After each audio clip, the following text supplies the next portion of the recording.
Miq Prizmus. Sot Sali Berisha duke dëgjuar Manastiriun që thoshte është marrë vendimi për të mbyllur 1 vjet TikTokun, mori me njëherë një vendim për të bërë protest me datën 15 mars për mbylljen e TikTokut, dhe kjo protest, si më thanë, e madhe, sipas tij do të bënte edhe namin, se zakonisht kështu bën Sali Berisha, gjithmonë bën çdo protest që bën është më e madhe se sa ajo që ka qenë më përpara. Po nëse këto marrëzi edhe dalje nga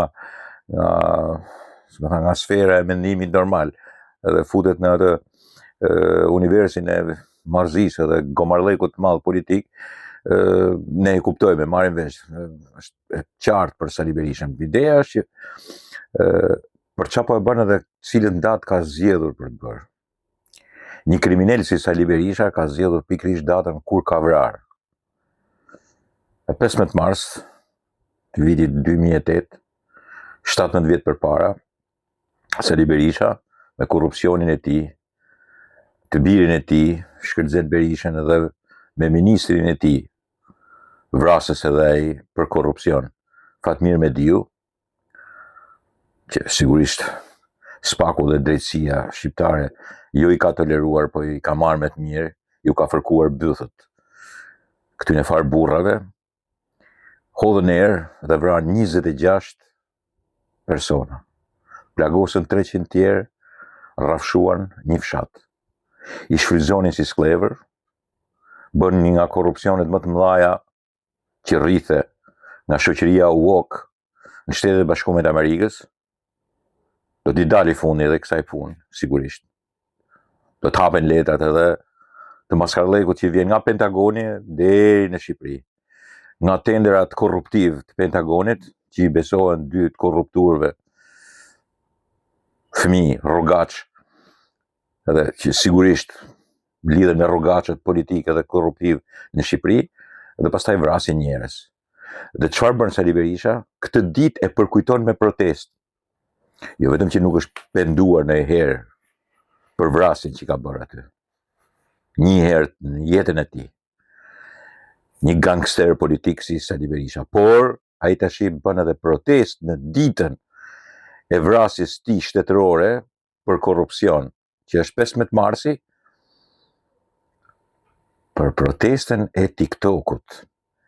Imagjinoni se ku i shkon fantazia një horri politik folklorik dhe gjithë bashkëpunëtorëve të tij që duan pushtet sërish me 11 maj. Imagjinoni çfarë mund të ndodhi me këtë popull, që sigurisht i është mësuar të japi gjithmonë horrave vota, gangsterëve, maskareve, i pëlqejnë, i kruhet vetë kësaj lloj shoqërie. Jo të gjithësh, mase sot është rrëzuar numri, nuk janë më si dikur, por sigurisht i ka prap. Dhe atë ditë të vrasjes së tij shtetërore, janë 2 vrasje shtetërore që ka bërë, dhe 2 gryshta shtetit, një shkatrim të shtetit komplet në 97, një grush shtetit në 14 shtator, 2 vrasje shtetërore, një në Gërdec, korruptivo shtetërore, dhe tjetra me 21 janar që kaloi, dhe që akoma këta lloj njerëzës janë po të njëjtat fytyra, po i njëjti njeri, dhe që askush në drejtësi nuk merret me të, përkundrazi e kanë frikë. E kanë frikë se sigurisht Sali Berisha i vret, le të jenë prokuror dhe gjykatës sa dush. Plus se janë të korruptuarit e tij. Plus se janë si puna e tij.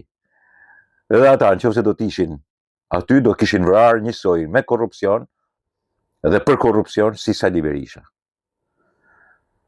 Vetëm në shtetin e shqiptarëve, kësaj shoqërie të qelbur, mundet të bësh protestë në ditën që ke vrarë.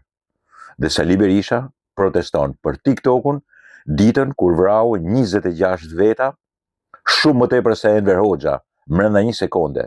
Nuk ka mbritur Enver Hoxha të vrasi për 1 sekondë 26 veta. Nuk i ka vrarë dot. Sali Berisha po. Enver Hoxha nga Gjirokastra nuk i ka vrarë 26 vetë dhe ka plagosur 300 të tjerë, rrafshuar një fshat për 1 sekondë. Sali Berisha e ka bërë.